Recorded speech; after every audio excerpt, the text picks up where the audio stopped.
राजा के यहाँ पारसी आया, बोले मुझे मजदूरी पर रख लो। बोले ठीक है, क्या तनख्वाह होगी आपकी? कि मुझे कुछ नहीं, गुड़ और मुरमुरा चाहिए खाने के लिए। बोले ठीक है, काम करे जाओ। करते गए, बोले घर जाएंगे तो मिल जाएंगे पैसे, नहीं कोई बात नहीं है। बाद में एक दिन क्या देखा उसने कि घोड़ा जो है नीचे को मुंह करके घास खा रहा था। तो राजा पूछ लगे, बोले ये घोड़े के बारे में बताओगे कुछ?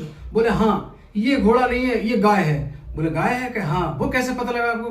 कि मैं बता रहा हूँ आपको। वो गए दौड़े दौड़े घोड़ा वाले के पास, बोले ये गाय है या घोड़ा है? तो उन्होंने कहा जैसे बच्चा जो ब्याई थी घोड़ी, वो घोड़ी खत्म हो गई, गाय का दूध पिलाया है, इसलिए ये गाय की आदत पड़ी हुई है इसमें। बोले अच्छा।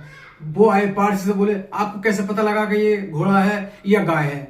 बोले घोड़ा जब भी खाना घास खाता है तो ऊपर मुंह उठा के खाता है, मगर ये नीचे को मुंह करके खा लेती, तो ये जैसे गाय खाती, मैंने इसलिए कहा। ठीक है। तो बोले मेरी उसके बारे में बताओ, क्या नाम है, मेरी बीवी के बारे में बताओ। तो बोले कि अच्छा ये कि साहब ये रानी नहीं है, ये रानी खानदानी नहीं है ये। बोला और? कि ये तो कुछ और है। बोले ठीक है। वो गए ससुराल, जाके पूछा कि अम्मा जी एक बात बताओ, ये रानी खानदानी कैसे कैसे है ये? बोले बेटा इसने जो है जब ये पैदा हुई थी तो इसकी माँ तो खत्म हो गई, तो इसको दाई माँ ने दूध पिलाया, बाई माँ ने पाला, इसलिए ये खानदानी नहीं बन रही है। अच्छा। तो उन्होंने पूछा, बोले बताओ तुमने कैसे जांच करी इसकी कि ये खानदानी नहीं है?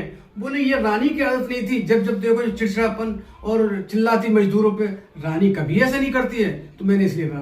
तो राजा बोले अच्छा अब तुम मेरे बारे में बताओ कि क्या ख्याल है? बोले राजा माफ करना, अगर आप माफी मांगता हूं मैं, क्षमा करो तो मैं बताऊं। बोले बताओ। कि आप शकल से राजा नहीं लगते, एक भड़बूड़ा की तरह लगते हो। बोले अच्छा। कि हाँ। कि वो जो है दौड़ के गए अपनी माँ के पास, बोले माँ बताओ मैं कैसा, मैं अपना खानदानी नहीं हूँ, मैं अपने राजा का बेटा नहीं हूँ। तो उन्होंने कहा बेटा बात सुनो, जब घर में पैदा हुआ था बच्चा, तो उसी दिन भड़बूजा के घर पैदा हुआ था, तो और वो जो है बच्चा खत्म हो गया, तो हमें भड़बूजा ने बच्चा दे दिया अपना, और बोले ये पालो, और तो हमारा वंश चल रहा है जी, मेरा बच्चा वो नहीं है कि वो तुम इसलिए राजा हो। तो राजा को बड़ा दुख हुआ। दुख होने के बाद में उन्होंने फिर पूछा कि भाई तुम्हें कैसे पता लगा कि मैं राजा नहीं हूँ?